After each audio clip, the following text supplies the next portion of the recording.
Hello. Just in case we haven't met yet, I'm Peter Harnish, your friendly neighborhood camp director, and I really look forward to getting to talk to you in a much more back and forth scenario than a recorded lecture. This lecture is about light, specifically geometric optics. But before we get into that, I have a biology demonstration I'd like to talk you through. That's right, I believe in a liberal education. Right now, wherever you are, I'd like you to point at an object somewhat nearby. Now, imagine you had a ball in your hand and you had to throw that ball and hit that object. How hard did you just throw that imaginary ball? More importantly, how did you know to throw it that hard? I mean, most of us have some kind of intuition on throwing objects. It's actually literally hardwired into our brain. That's why our shoulders are so much different than all other primates. We lost the ability to hang forever, and instead we can now accurately throw weapons. But how did you know how hard to throw that ball? Even more, how did you know that that was where it was? I mean, presumably you pointed at something that you have some knowledge of. But for example, if I was to point at that clock, how do I know that that's a normal clock there and not a giant clock way out there or a little clock right here? To answer that question, let's go to the void. Director Fury is trying to locate the Tesseract. He sees it in the distance, and he can point at it.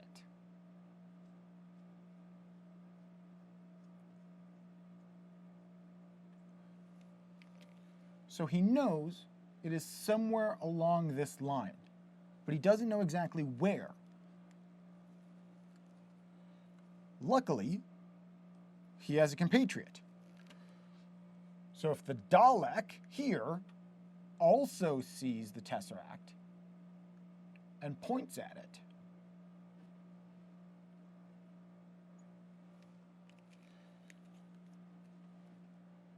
we know it's along this line, and we know it's along this line, which means there's only one place it could be, here.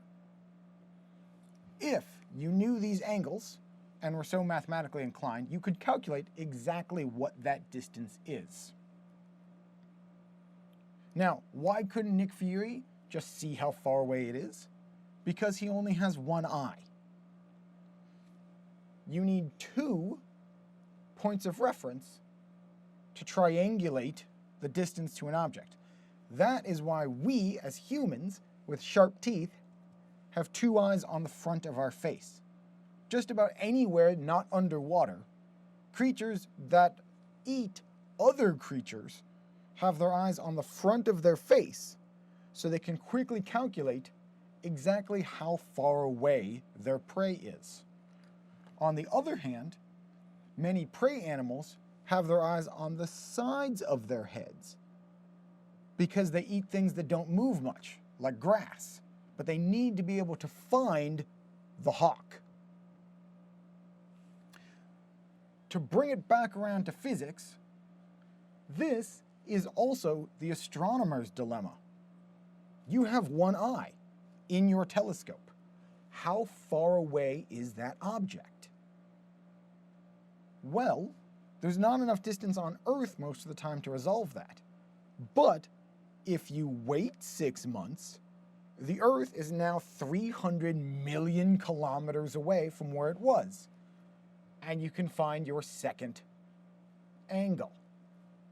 Now, this still only works for close objects, things like our planets. If you want to figure out how far away something is, like a star, there are other tricks, but that's another lecture. Light is what we call the section of the electromagnetic spectrum that our eyes happen to be sensitive towards. Later on in camp, we're going to talk to you about how light is a wave, and how light is a particle, and how light is both. If that sentence seems contradictory and confusing, I would like to give you one of the best pieces of wisdom I got from a teacher. Every year, we lie to you a little bit less in science, and we get a little bit closer to what's actually happening. To simplify that even lower than wave or particle, today, light is a ray. A ray is an infinitely small beam that travels in a straight line forever and ever. And every light source is giving off an infinite number of rays in every possible direction. That is hard to picture. That's a weird thought to have in your head. But luckily, through wonderful breakthroughs in the laziness of decorating your house technology, we have something that can help you picture this. This is a star shower. The infinite number of rays from a standard light source just becomes a coherent field of light. But if we remove many of those rays, we can start to see the individual rays coming from our source with a little bit of theatrical smoke. We can't see these rays until we add the smoke because light is invisible. I know that sounds odd when you say it out loud, but you can look at your computer screen while there are other lights in the room going right past you. It's not until those lights hit something that you start to notice them. So every light source is producing these rays that go in every direction. And they will continue forever and ever in a straight line until one of three things happens. They're absorbed by something, they are refracted, or they are reflected. Let's talk about reflected first. When you look at a mirror to fix your hair or straighten your collar, you see yourself. But sometimes, like in a hallway where it's just on the wall, you look at a mirror and you see someone else. Let's take a look at that with ray tracing.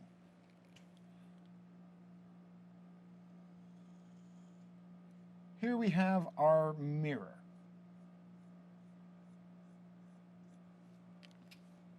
Now, most of the time when you're looking at yourself,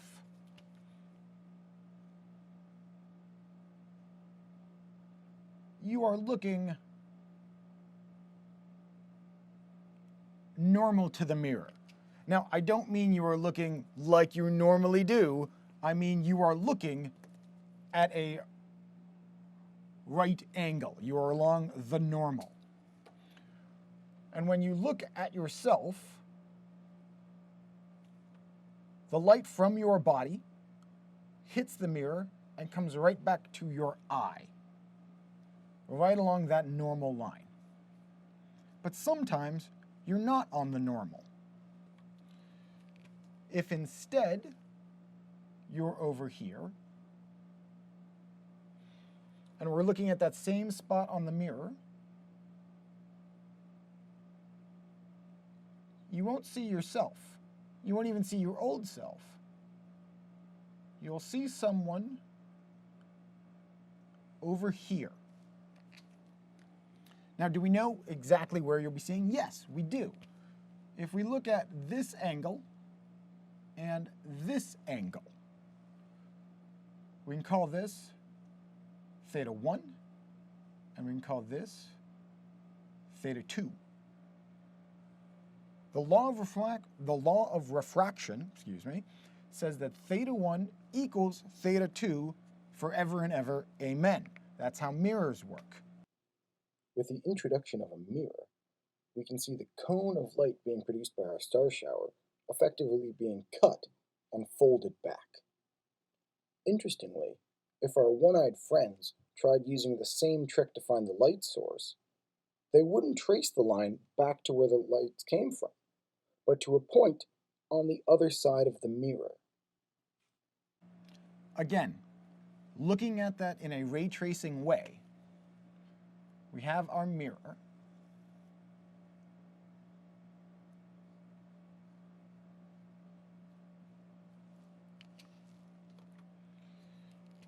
and we have our object here. There are rays of light coming out in all directions. So let's say that there's one coming in this way, and it's going to have the same angle coming out, like that. And there's another one, another ray that's coming out this way, and it is going to have that same angle coming out. Now you are looking at that mirror still with your two eyes, and you see this object.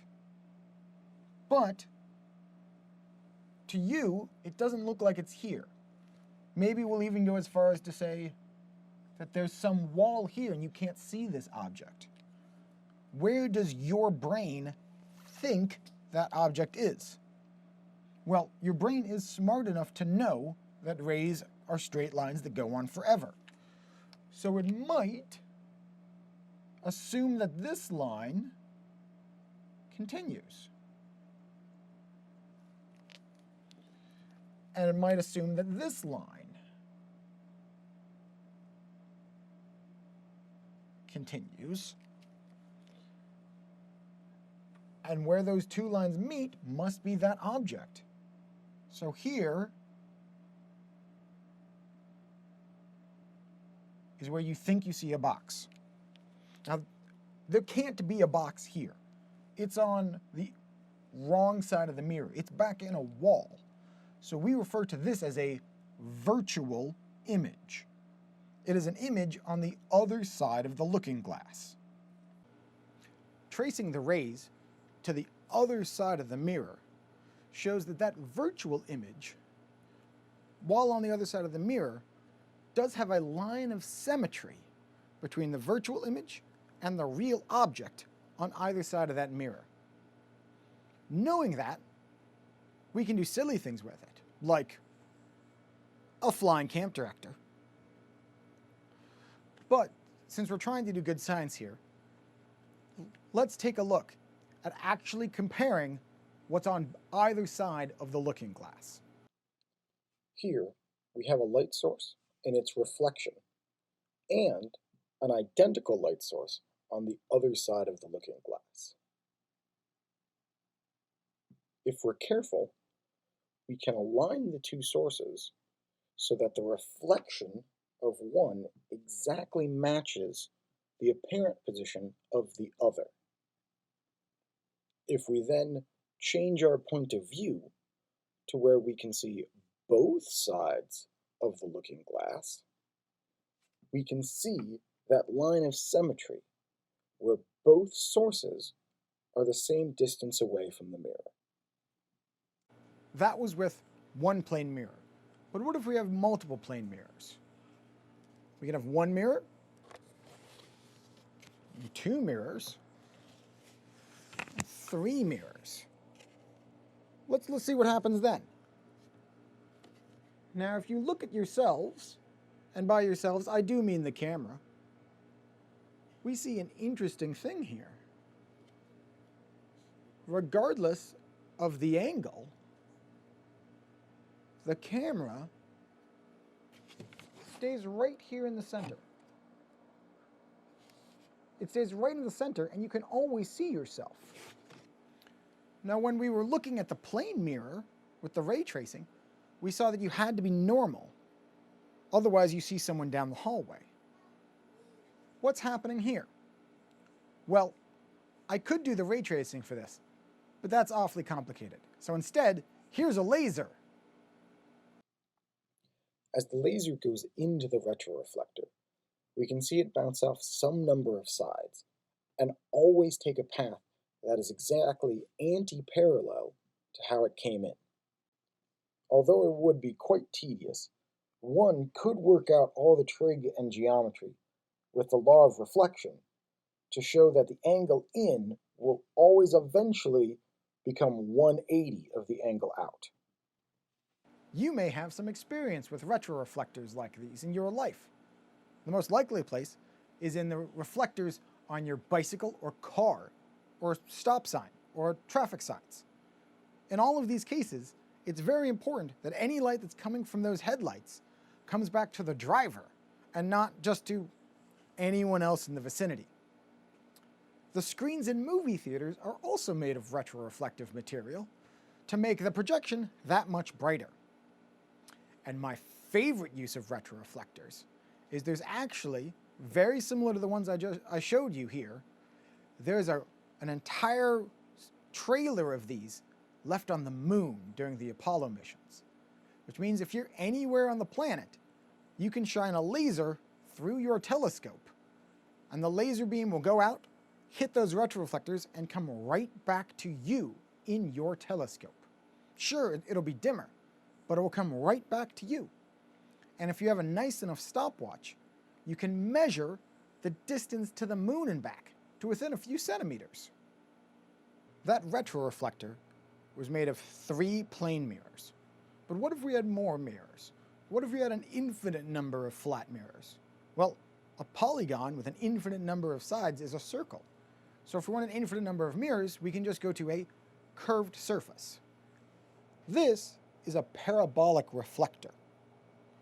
Now, what's very interesting about this is instead of just worrying about angle, with this mirror, distance from the mirror becomes what's important. Let me show you. Let's take a look at my hand in the mirror. Seems pretty normal. Back of my hand, normal reflection. Look what happens as I bring my hand away. The reflection's getting bigger. As I'm moving away from the mirror, the image is getting bigger. And then it gets very funny.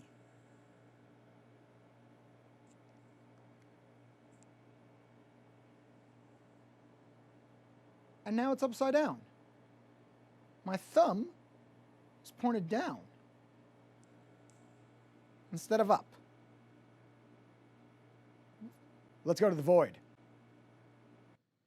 If we shine a set of parallel rays into this parabolic mirror, we can see that the rays focus to a singular point in front of the mirror, called the focal point. As the mirror moves around, we can see that that point stays in the same position relative to the mirror. Using a point source, we can see at distances far away from the mirror, the rays recombine to a singular point, like the upside-down hand. As the mirror comes closer, there will be a point where the source is at the focal point, and all of the rays become parallel. At distances closer than the focal point, we can see the rays moving apart, the enlarged hand in the mirror. Let's look at that parabolic reflector with ray tracing. So here we have our parabolic reflector, and right down the center we have our normal line, and on that normal line we have our focus. As you saw, when we have rays that emanate from the focus, they will come out, hit the parabolic reflector, and leave as parallel rays. Because the lines are all reversible, those parallel rays can also come in and will go down to that focus, just like in a satellite dish.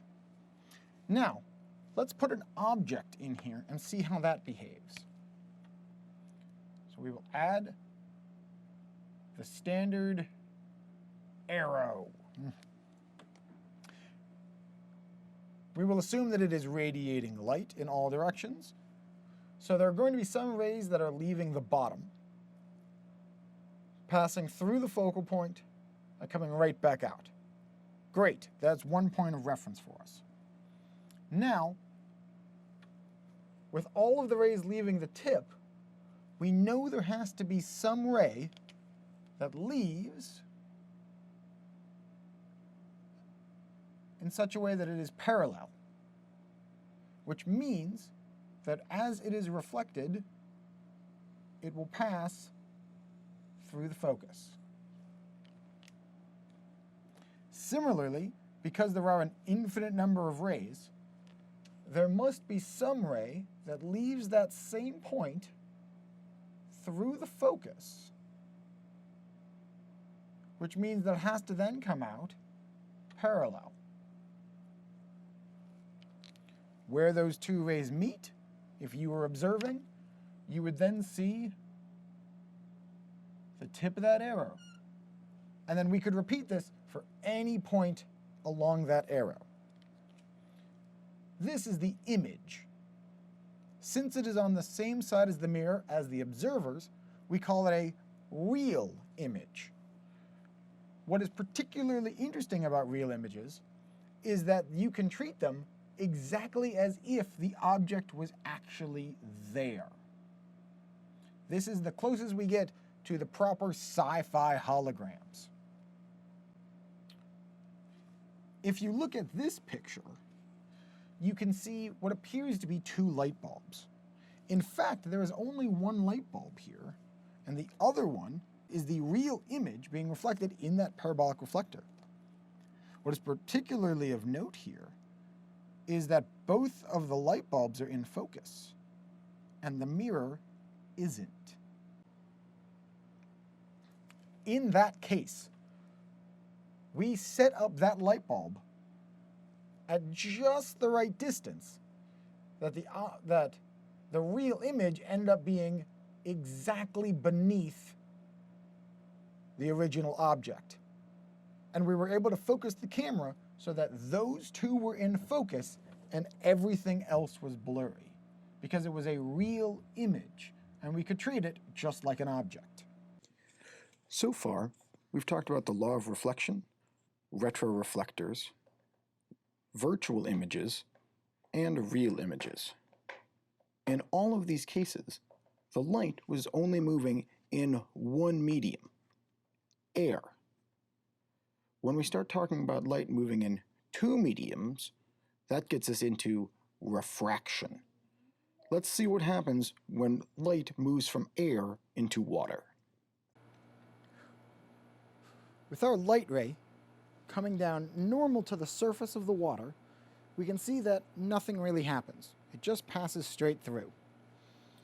But as we start to come in at some angle to the normal, we can see the angle coming out the other side isn't quite the same. Here we're coming in at 20 degrees, and we're leaving at about 15. If we come in at 40, we're leaving at about 30. And if we come in at 80 degrees to the normal, we're leaving at a little over 40 degrees. If any of you really know your trig, and you wanted to compare your signs there, you might see that this is a fixed ratio of the sine of the first angle and the sine of the second angle. This fixed ratio is the index of refraction of the two media. Now, what is this index of refraction? Well, the index of refraction is a metric of the speed of light in that material. Now, I know what you've heard. The speed of light is a constant. It's c. Well, the speed of light in a vacuum is a constant. The speed of light in anything else is lower than that. How much lower? The index of refraction lower. So we call a vacuum an index of refraction of 1. It's traveling the speed of light. If something had an index of refraction of 1.5, then its speed times 1.5 is the speed of light in a vacuum. That's the relationship. So the speed of light in air is different than the speed of light in water. Why does that make the light bend?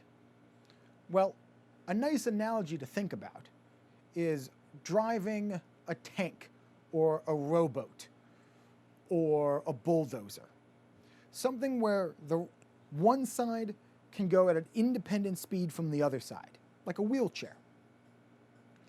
As the beam is coming in,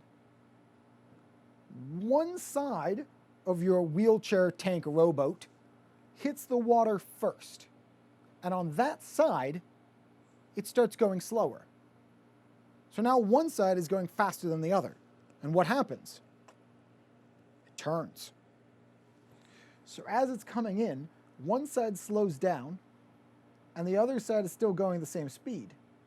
And that turns it until both are in the new media, and it continues going at the same speed again.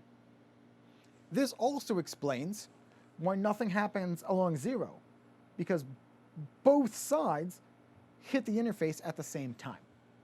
Now, we had talked about light being infinitely thin as a ray. How does it have one side or another side going at different speeds? It doesn't. That's not how the math works. This is a cartoon to help you see it.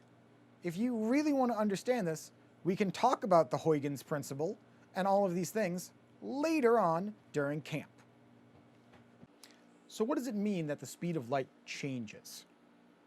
Well, that's literally just the speed at which light travels through the media changes. But how does that light change? How does it change speed? Especially considering that light is defined by its wavelength and frequency. Well, it's actually only determined by its frequency. The wavelength will change. And that's exactly what happens as we enter this media. Frequency can't change. Each pulse of that frequency is still going to hit that interface. But since it's now going slower or faster, depending on your direction, the wavelength changes so that the constant frequency will match up with whatever the speed of light is in that media. This frequency and wavelength play shows us one of the things that's hidden in Snell's law. Index of refraction, n, is actually not just a function of the material, it's also a frequency of the frequency of the light. As you change your frequency of light, your index of refraction will change, which means that red light gets bent a different amount than green light.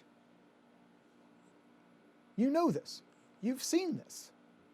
That is how rainbows work. This is where prisms come from. As that white light, which I'll remind you is every frequency of light at once, enters from one medium into the other, air to glass, air to water, and then out the other side, water or glass to air, each frequency of light bends a little bit differently, which means that your one beam before is now a spectrum coming out the other side. One interesting thing we neglected to talk about before is what happens as the light gets very low. We can see here at about 80 degrees, some of the light bounces down here to 50. Some of it starts bouncing off the surface. And as we get down to almost 90, we can see that that gets dimmer and dimmer. But then an interesting thing happens when we go under.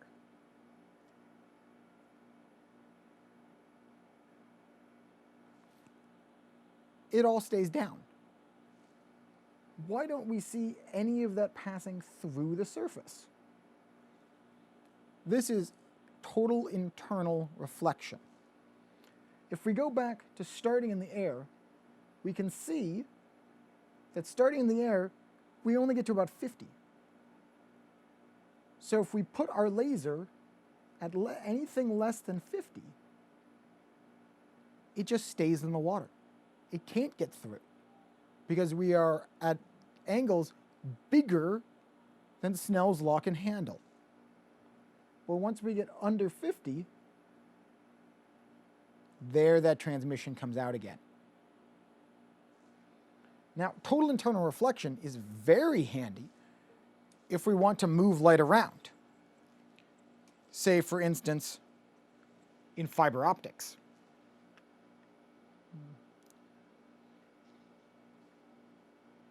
So what we have here is a light guide. I have a normal laser pointer at the bottom, and I shine up through. The light bounces around inside of each of these guides. And these guides have been built with angles such that it's always at less than that critical angle, and it stays inside. A very nice example of this is here. This is exactly how fiber optics works. That by having a tube thin enough that the light can never get to an angle where it can pass out of that media, and it will bounce down that tube forever. The same way that we took that plane mirror and curved it to make the parabolic reflector, we can take the interface between our two media and curve that in a careful way to make a lens. By taking the denser media and making it convex, we can make what we call a converging lens. In this case, the straight rays will come in, pass into that converging lens, which will cause all of the rays to bend inward. By curving it just right, they will all curve inward and meet at a single focus point. If instead the denser media was concave, then the rays will come in and all be bent away from that center normal. We call this then a diverging lens. In the same way that we could trace rays back to a virtual point, we can also trace these diverging rays back to get a negative focal point. By combining these converging and diverging lenses in different ways, we can make optical devices such as telescopes and microscopes. An easy example is the Keplerian telescope, where we have two converging lenses. The parallel rays come into the first lens, are focused down to a point, and then as they extend past, they hit the second lens, where they are converted back into parallel rays. All of these rays are condensed into this much space, but contain all the same optical information. So that is a magnification. We've built a telescope.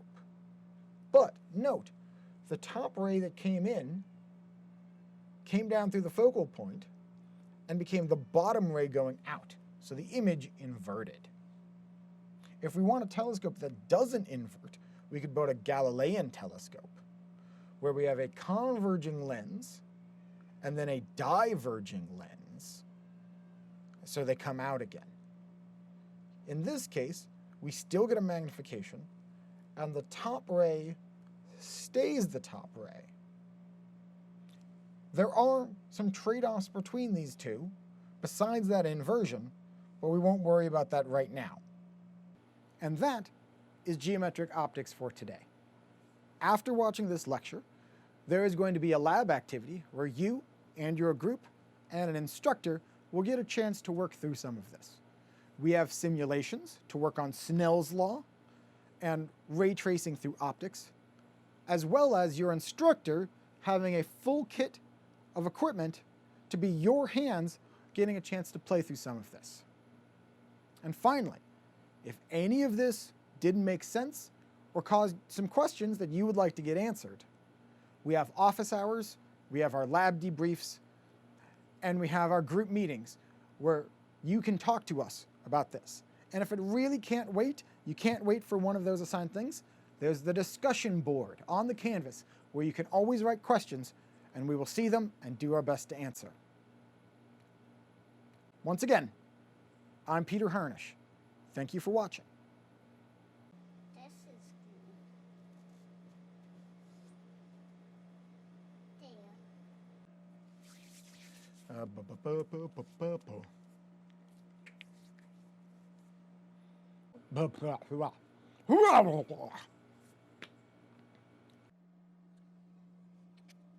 So we have our reflector, and right down the center we have our normal line.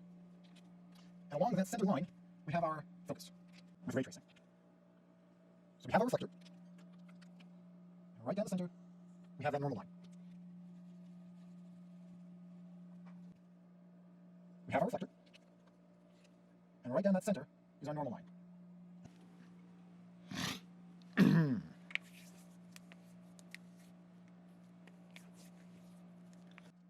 So we have our reflector, and right down the center of it, we have our normal line. So we have our parabolic reflector, and right along that center, we have our normal line again. Can you hear them? I bet you can hear them.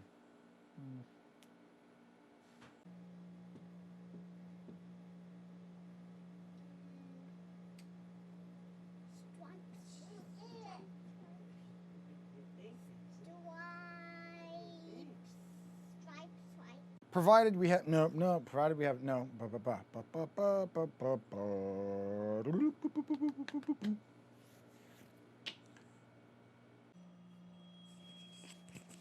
Excuse me, my phone is ringing. Baby crying, baby crying, baby crying. Upstairs there are baby crying, baby crying.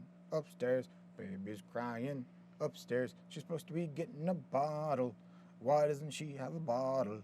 If she's drinking her bottle, she wouldn't cry this much.